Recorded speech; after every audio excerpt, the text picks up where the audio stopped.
देखिए इधर आज का सबसे इम्पोर्टेंट टॉपिक रिफ्रैक्टिव इंडेक्स, ठीक है। रिफ्रैक्टिव इंडेक्स, आखिर ये रिफ्रैक्टिव इंडेक्स होता क्या है? और आई थिंक जब मैं पढ़ रहा था तो ये रिफ्रैक्टिव इंडेक्स बहुत ही कंफ्यूजिंग टॉपिक है, और आई थिंक मैं ये बता दे रहा हूँ कि उस टाइम हमारा भी बहुत अच्छे से क्लियर नहीं होता था। तो मैं जहाँ तक समझता हूँ कि अगर आपका कॉन्सेप्ट क्लियर होता है तो आपको हर टॉपिक, हर चीज़ें जो है वो अच्छे से समझ में आती है। अगर आपका टॉपिक क्लियर नहीं होता, आप उस समझते नहीं हो, तो आपके दिमाग का बोझ बढ़ता जाता है और फिर वो टेंशन आता जाता है कि हाँ ये नहीं हो रहा, वो नहीं हो रहा। तो कोशिश ये करो कि कोई भी टॉपिक अगर पढ़ो उस टॉपिक को अच्छे से क्लियर रखो, और आप जब तक मेहनत नहीं करोगे तब तक कुछ भी नहीं होगा। बेसिकली यहाँ पे ये देखना है रिफ्रैक्टिव इंडेक्स के बारे में। मैं यहाँ पे एक न्यू टॉपिक जो पढ़ाने जा रहा हूँ वो क्या है आपका? Refractive index. Refractive index, refractive index. Basically मैं इसी टॉपिक को आज डिस्कस करूँगा, और इस रिफ्रैक्टिव इंडेक्स में आपने बहुत कुछ पढ़ा भी है, पहले भी ऑलरेडी पढ़ा है और आज भी हम लोग पढ़ेंगे। तो सबसे पहले ये रिफ्रैक्टिव इंडेक्स आखिर होता क्या है, पहले इसको समझना है। इस रिफ्रैक्टिव इंडेक्स को पढ़ने के पहले आप रिफ्रैक्शन ऑफ लाइट के बारे में पढ़े होंगे, तो ऑलरेडी रिफ्रैक्शन पढ़े थे, रिफ्लेक्शन पढ़े थे ना ये सारी चीज़ें। तो रिफ्लेक्शन के केस में जब हम लोग देखे थे, रिफ्लेक्शन के केस में bouncing back of light from any surface that is said to be reflection of light. But in case of refraction, refraction के केस में क्या होता, whenever a ray of light goes from one medium to another medium, then there is a refraction takes place. जब light किसी भी एक medium से किसी दूसरे मीडियम में जा रहा है तो वहां पे क्या होता था? रिफ्रैक्शन होता था। और उस रिफ्रैक्शन के केस में हम लोग ये भी देखे थे कि कॉज ऑफ रिफ्रैक्शन क्या होता था। तो कॉज ऑफ रिफ्रैक्शन बेसिकली क्या होता था, जो स्पीड ऑफ लाइट होता है वो डिफरेंट मीडियम में डिफरेंट होता है, यही होता था ना। उसके बाद आप लोग ये भी देखे होंगे रिफ्रैक्शन ऑफ लाइट के केस में कि इसकी लॉज ऑफ रिफ्रैक्शन क्या होता है। तो लॉ ऑफ रिफ्रैक्शन के केस में आपने ये देखा था कि जो इंसिडेंट रे होता था, रिफ्रैक्टेड रे होता था और नॉर्मल लाइन होता था। नॉर्मल लाइन क्या होता है? एक इमेजिनरी लाइन होता है जो परपेंडिकुलर होता है उस इंटरफेस पे जो किसी दो मीडियम को सेपरेट कर रहा हो, तो उसको हम लोग क्या बोलते थे? Normal line. तो इंसिडेंट रे, नॉर्मल लाइन और रिफ्रैक्टेड रे, all three lie on the same point or plane, you can say।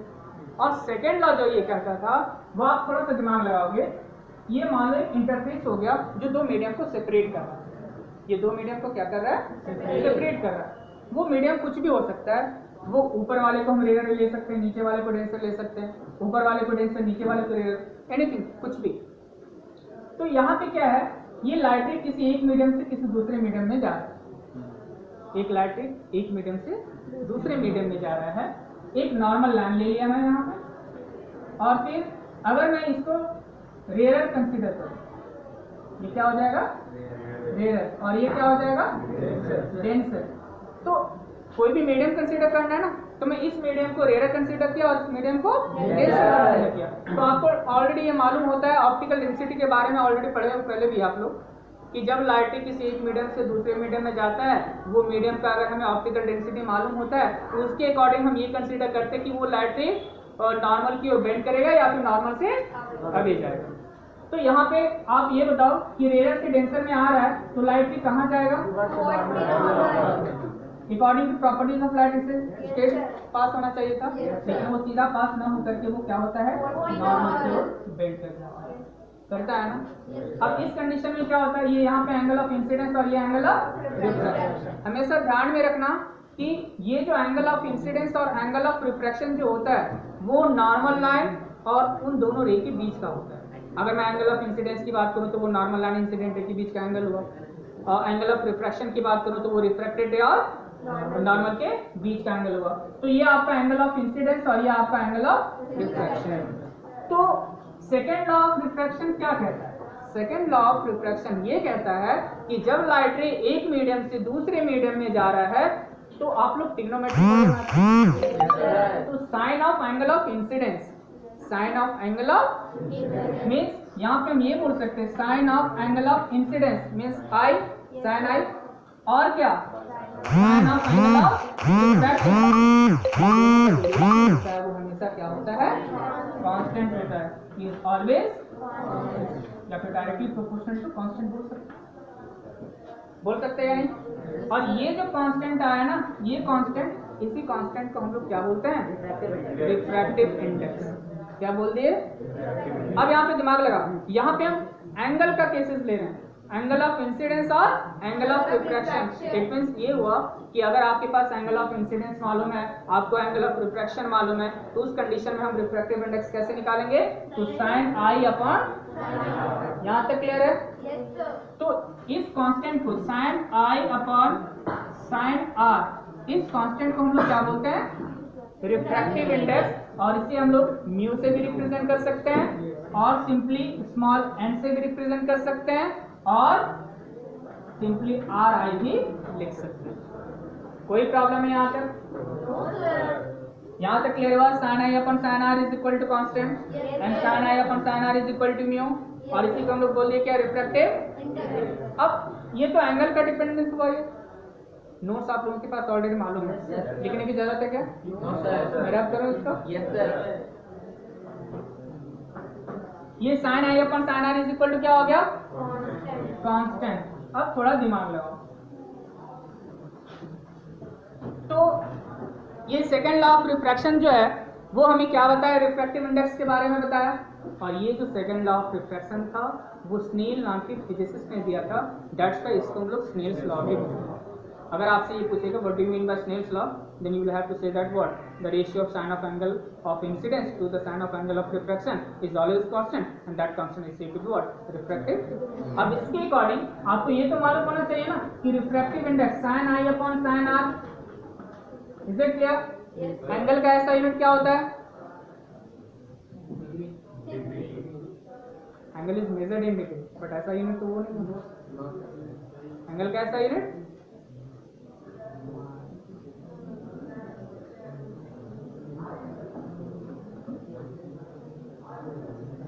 ईमानदारी से थोड़ा पढ़ाई करना चाहिए। एंगल का जो ऐसा यूनिट होता है वो रेडियन होता है। क्या होता है? एंगल को हम लोग रेडियन में भी मेजर करते हैं। आप लोग देखते होंगे 45 डिग्री को पाई बाय 4 लिखते हैं। 45 डिग्री को पाई बाय 4 लिखते हैं या नहीं लिखते हैं? ट्रिग्नोमेट्री पढ़े हो तुम लोग? तो साइन 30 डिग्री का वैल्यू पढ़े हो? Sine 180, sine 60, sine 90, sine 45। Pi का मतलब होता है 180 डिग्री। पाई का मतलब क्या होता है? ये रेडियन में हो गया, ये क्या हो गया भाई, और ये आपका डिग्री में आ गया। क्लियर है? अब ये दोनों सेम क्वांटिटी का रेशियो है ना, तो जब सेम क्वांटिटी का रेशियो होता है तो उसका कोई यूनिट होता है क्या? तो इसका मतलब refractive index has no unit. Is it clear? Yes sir. अब इस कंडीशन में देखो, सबसे पहले एंगल के रिलेशन में देख रहे हैं, या फिर ऐसा करते हैं रिफ्रैक्टिव इंडेक्स को और भी दूसरे तरीके से कैसे निकालते हैं उसको भी देखते हैं। ये तो क्लियर हो गया एंगल का केस। आगे देखो, जब लाइट कोई एक मीडियम से किसी दूसरे मीडियम में जा रहा है तो कभी कभी बच्चों को ये कंफ्यूजन होता है ना कि रिफ्रैक्टिव इंडेक्स का फॉर्मूला लिख रहे हैं, अगर मैं उसका फिगर बनाने के लिए बोल दूं कि बताओ फिगर कैसे बनेगा, लाइट एक कौन से मीडियम से कौन से मीडियम में जा रहा है, मतलब कहाँ से कहाँ जा रहा है, वो बड़े से डीएवी आ रहा है या फिर डीएवी से बड़ी जा रहा है, दोनों में अंतर है या नहीं? बड़े से डीएवी आ रहा है, डीएवी से बड़ी जा रहा है। तो थोड़ा सा दिमाग लगा। देखो ये आप लोगों के लिए क्वेश्चन, मान लो एक इंटरफेस है जो दो मीडियम को सेपरेट कर रहा है, लाइट रे इंसिडेंट करवाया, दिस इज नॉर्मल लाइन, ये मीडियम 1 है और ये मीडियम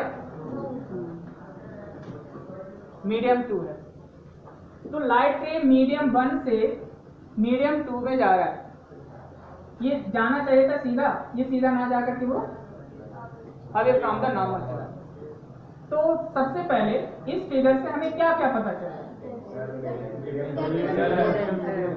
इस मीडियम से हमें क्या पता चल रहा है कि लाइट रे हमारा मीडियम 1 से मीडियम 2 में तो जा रहा है, मीडियम 1 में एंगल ऑफ इंसिडेंस कम है और एंगल ऑफ रिफ्रैक्शन यहाँ पे, इसका मतलब ये हुआ कि ये मीडियम 1 जो है वो क्या हो गया, डेंसर मीडियम हो गया, और मीडियम 2 क्या हो गया?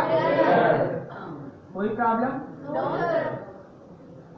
कोई प्रॉब्लम है सर? अब देखो यहाँ से एक फॉर्मूला मिलता है जब हम स्पीड का केस लेते हैं। आपको ऑलरेडी ये मालूम होता है कि एंगल ऑफ इंसिडेंस कम कब होता है, जब उस मीडियम में स्पीड ऑफ लाइट कम होता है। और एंगल ऑफ रिफ्रैक्शन या फिर कोई भी एंगल ग्रेटर कब होता है, लेस कब होता है, तो उस मीडियम में लाइट का जो स्पीड होता है वो बहुत तेज होता है, बहुत ज़्यादा होता है। इसका मतलब उस कंडीशन में एंगल ज़्यादा होगा। अगर वो डेंसर मीडियम में जा रहा है, मतलब उसमें स्पीड बहुत कम है, तो उसका एंगल बहुत कम होगा। तो इस कंडीशन में यहाँ पे स्पीड ऑफ लाइट बहुत ज़्यादा है ना, और यहाँ पे स्पीड ऑफ लाइट क्या है, बहुत, वही तो मैं पूछ रहा हूँ ना। यहाँ पे स्पीड ऑफ लाइट क्या होगा, कम होगा। क्यों होगा, और यहाँ पे क्यों होगा, ये क्लियर हो गया। एंगल कब ज्यादा, कब स्पीड का डिपेंडेंस। अब देखो इसको मैं लिखूंगा कैसे, इसको क्या लिखूंगा, जैसे लाइट रे मीडियम 1 से मीडियम 2 में जा रहा है, तो उसको क्या लिखेंगे हम लोग, देखो रिफ्रैक्टिव इंडेक्स ऑफ, दिखाई नहीं दे रहा,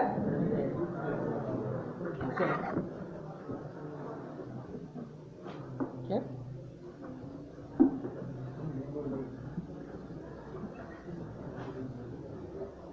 देखो इधर, ये इसको हम लोग क्या लिखेंगे, मीडियम 1 से मीडियम 2 में जा रहा है, तो क्या लिखेंगे भाई, refractive index of medium 2 with respect to, हमेशा ध्यान रखना, कंफ्यूज नहीं होना आपको। लाइट रे कहां से कहां जा रहा है, मीडियम 1 से मीडियम 2, तो इस फिगर के अकॉर्डिंग क्या बोलेंगे हम लोग, refractive index of medium with respect to medium. Clear हो गया। आप 8th क्लास में भी पढ़े थे, प्रीवियस क्लास में पढ़े थे refractive index, absolute refractive index और relative refractive index. Absolute refractive index के केस में ये होता था कि वैक्यूम के रिस्पेक्ट में लेते थे, एयर के रिस्पेक्ट में लेते थे, और रिलेटिव रिफ्रैक्टिव इंडेक्स का किसी एक मीडियम का किसी दूसरे मीडियम के रिस्पेक्ट में लेते थे, यही होता था ना। तो वहां पे एक फॉर्मूला हम लोग देखे थे, refractive index is equal to speed of light in what, air या फिर vacuum by speed of light in that. किसी भी मीडियम का रिफ्रैक्टिव इंडेक्स हम किसी भी मीडियम का निकालते हैं, किसका निकालते हैं, तो किसी भी मीडियम का रिफ्रैक्टिव इंडेक्स अगर हमें मालूम है, मीन्स हमें निकालना, फाइंड आउट करना है, तो उसके लिए फॉर्मूला क्या लिखेंगे, refractive index is equal to speed of light in vacuum by speed of light in that medium. Clear है। यहाँ पे लाइट कौन से, ये मीडियम 1 से मीडियम 2 में जा रहा है ना, तो यहाँ पे हम लोग क्या लिखे, refractive index of medium 2 with respect to medium, और यहाँ पे रिफ्रैक्टिव इंडेक्स किसी भी मीडियम का फॉर्मूला क्या लिखे हैं, C अपॉन। कोई प्रॉब्लम यहाँ तक, आप इसको नोट डाउन करोगे, यहाँ तक क्लियर है ना। अब आगे देखो इधर, मैं रिफ्रैक्टिव इंडेक्स विथ रिस्पेक्ट का मतलब होता है कि वो रेशियो में लिख रहे हैं ना, उसको डिनोमिनेटर में लिखेंगे हम लोग, तो refractive index of medium 2 with respect to medium, ये समझ में आया, क्लियर है यहाँ तक। अब यहाँ पे देखो, ये मीडियम 2 का निकाल रहे हैं हम लोग, तो मीडियम 2 का निकाल रहे हैं, तो इसके टर्म में फॉर्मूला क्या होगा इसका, refractive index of medium 2 is equal to क्या होगा फॉर्मूला, बताओ। अभी मैं बताया रिफ्रैक्टिव इंडेक्स किसी भी मीडियम का तो C अपॉन Vm होगा। तो अगर मैं ये बोलूँ कि रिफ्रैक्टिव इंडेक्स ऑफ मीडियम 2 का फॉर्मूला क्या होगा, तो क्या होगा, C अपॉन, यहाँ पे ऐसा करते हैं, ये 2 कंसिडर करते हैं, तो इजी होगा। क्लियर है। तो यहाँ पे C अपॉन V2 हो गया, इस डिवाइडेड बाय क्या हो जाएगा, C अपॉन, तो क्या हो जाएगा, यहाँ पे डायरेक्टली लिख सकते हैं μ2 अपॉन μ1 इज इक्वल टू क्या हो जाएगा, इसको कैंसिल कर देंगे तो क्या हो जाएगा, V1 अपॉन V2 हुआ, V1 अपॉन, इसका मतलब ये तो क्लियर हो गया ना। अगर आपके पास फॉर्मूला ये है कि μ2 अपॉन μ1 है, इसका मतलब क्या हो रहा है, लाइट रे मीडियम 1 से मीडियम, आप इसके थ्रू भी समझ सकते हो और इसके थ्रू भी समझ सकते हो कि लाइट रे किस मीडियम से किस मीडियम में जा रहा है। अगर वहाँ पे स्पीड ऑफ, देखो speed of light in medium 1 bye speed of light in medium, इसका मतलब ये होगा कि लाइट रे मीडियम 1 से मीडियम 2 में आ रहा है, और इसी को हम लोग क्या बोले, refractive index of medium 2 with respect to medium. यहाँ तक क्लियर है। कोई कंफ्यूजन यहाँ तक किसी को? कंफ्यूजन है तो पूछो। क्लियर हुआ या नहीं? तो सिर्फ और सिर्फ अगर यही दिया रहे तो आपको डायग्राम बनाने के लिए बोलेगा तो बना सकते हो। चलिए एक क्वेश्चन आपके लिए रब करना है, नोट डाउन करना है। जी जी, जिनको करना है करिए। एक क्वेश्चन आपके लिए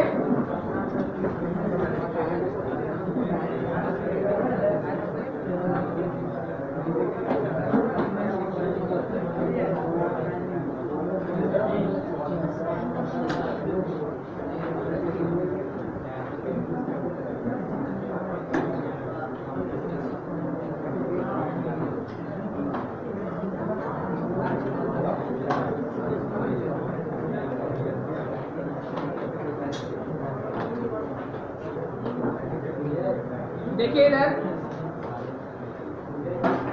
ये ग्लास है और ये वाटर है, ठीक है।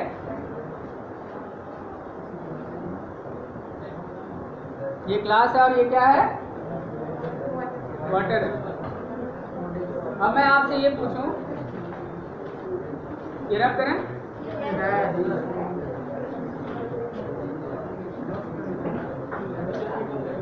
इसके अकॉर्डिंग आप ये बताओ, अगर मैं म्यू जी और म्यू डब्ल्यू लिखूं यहाँ पे तो इसका मतलब क्या हुआ? और म्यू डब्ल्यू और म्यू जी इसका मतलब क्या हुआ? और इन दोनों के केस में आपको ये बताना है कि लाइट किस मीडियम से किस मीडियम में जा रहा है। अब देखो यहाँ पे mu g, stop talking please. Mu ji upon mu डब्ल्यू है ना? जी स्टैंड फॉर ग्लास, डब्ल्यू स्टैंड फॉर। इस कंडीशन में क्या हुआ? इसको हम लोग पढ़ेंगे क्या? Refractive index of glass with respect to water. अगर मैं स्पीड के टर्म में इसका लिखना चाहूँ तो क्या होगा? बताओ। Mu ji upon mu W is equal to mu W upon. होगा या नहीं? इसका मतलब क्या हुआ? ये फर्स्ट वाला जो केस है, फर्स्ट कंडीशन जो है, इस कंडीशन में लाइट रे कहाँ से कहाँ जा रहा है? वाटर से ग्लास। तो ये हो गया इसका। आएगा समझ में? मैं यहाँ पे कुछ भी ना लिखूं। क्लियर है? तो ये फर्स्ट वाला जो केस था उसके लिए फिगर ये हो गया। अगर मैं इसकी बात करूं तो क्या हो जाएगा?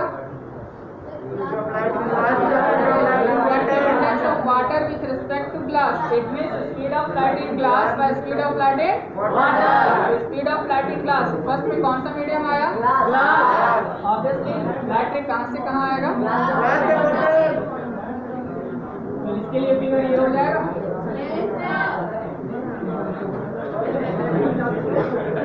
ये क्लियर हुआ? और इन दोनों केसेस में एंगल ऑफ इंसिडेंस अलग और एंगल ऑफ रिफ्रैक्शन अलग होगा या नहीं? समझ में आया या नहीं? यहाँ पे कोई कंफ्यूजन?